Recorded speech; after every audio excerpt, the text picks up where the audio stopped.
Today marks a historic milestone for SMTC, as it is the first time we've taken our SQI4 course and delivered it in a 100% online format. The students you see graduating today have blazed a trail which many others are soon to follow. We are honored today to have, via remote location, as our guest speaker, the Deputy Director of the Army National Guard, Major General Richard Johnson. Major General Johnson is a native of Somerville, Massachusetts. He received his commission in 1989 through the Massachusetts Officer Candidate School. Throughout his career, he has commanded at all levels. He is a graduate of the Army War College and the Command and General Staff College. His civilian education includes graduate degrees in both public affairs and criminal justice from the University of Massachusetts. Ladies and gentlemen, please welcome the Deputy Director of the Army National Guard, Major General Richard Johnson.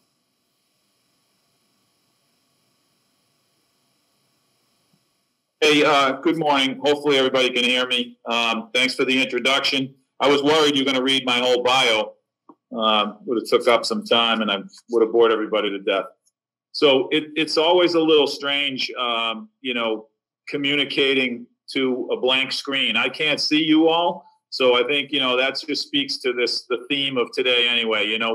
We're starting to think about new ways to do things, and you all as a class are part of that history. So you're the first Army National Guard course to convert to, full virtual learning. It's a result of the COVID pandemic, but it's another one of these, silver lining things we're seeing. We've sent 90% of our workforce home to work remotely. And, initially that's just not comfortable for us, right? We like to physically see people, take accountability, kind of in that old sense of the Army. And but what we are finding is that we've been productive. We've been maybe more productive than we were. We're trying to roll up some of those lessons learned now. But your class is a testament to our ability to do what we've got to do to adapt and work through even the most difficult of environments. So I applaud you all for that, not just the students, but also the instructors and all the tech folks who put this together. And eventually, hopefully, this will give us some lessons learned and instruct us going forward on how we can make even more use of virtual education. So pretty happy about at least that part of it, that we were successful in conducting this course. And I think we've got several others planned, not just in this particular subject area, but several others. So in fact, the Army is looking right now at a blended learning environment for Command General Staff College. So some of the folks will show up, and obviously everybody's working through what we can do physically, going forward. It's going to take a little while to figure that all out. But the Army is looking at how to blend, the physical space with the virtual space. So your class, in a way, is a test case, a pilot for that, and it seems that we've been successful. So pretty big deal. So I want to thank the staff and the instructors at the Strength Maintenance Training Center and at PEC for making this happen. I want to thank you all as students, and I want to just let you know, all the way up the chain to even General Funk, who's a TRADOC commander, everybody engaged has been focused on trying to find the best ways to deliver courses. And I can tell you that General Funk actually complimented the Army Guard on our ability to adapt so quickly. And he's now encouraging the other components to adapt and adopt the best lessons learned and move out. So let me thank all of you for volunteering for recruiting. Congratulations on your graduation from this course.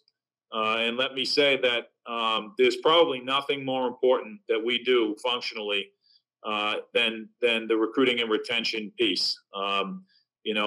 Without us being able to consistently bring in quality initial entry trainees, recruits, whether they come from prior service or they come from right from the street and go to basic training, our ability to predict and fill those those spots with the right soldiers is the beginning of our ability to build a ready force. So if we don't have a clue, or we can't, if we can't put some predictability to the incoming force, it throws off everything else we do. As you know, a soldier has a life cycle just like any other piece of equipment, and it begins with his or her initial entry, but it flows through their professional military education and their leader development to their eventual retirement or leaving the force. And that brings us to the retention piece. The retention and recruiting in balance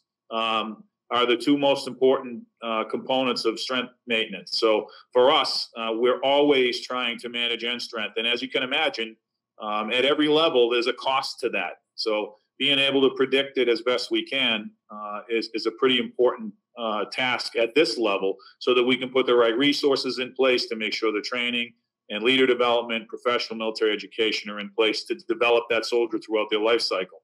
So if you haven't thought much about that, that's the role. It's not just about bringing them in, it's about keeping them in. And in some states and in some places, some formations, keeping them in is more important than bringing them in. And the converse is true in other places. So the balance of those things is kind of what we try to do from this level, to look down and see where the resources need to be applied to maintain that balance between recruiting and retention.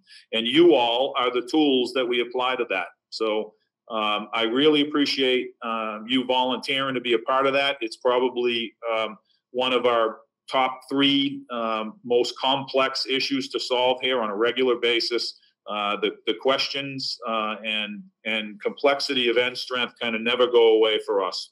So today, just let me set the tone. You know what your Army National Guard is.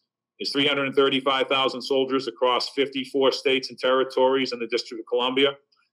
Currently, right now, as we speak, there's at least 65,000 of those soldiers engaged actively in various missions, to include COVID, but also our worldwide gift map deployments and other requirements across the globe in COCOMs and major commands.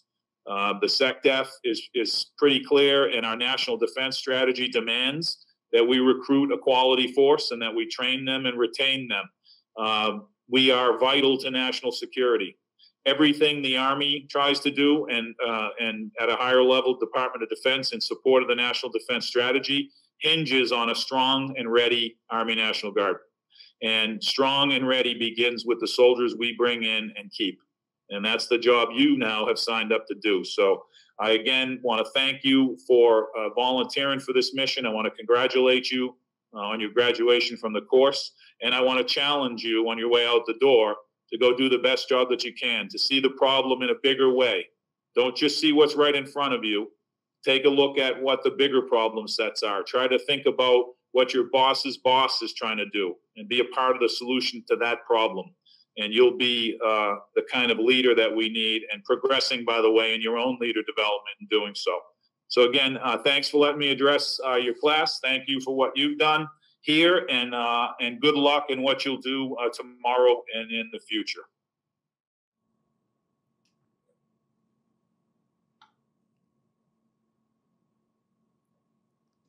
Thank you for those encouraging words, sir.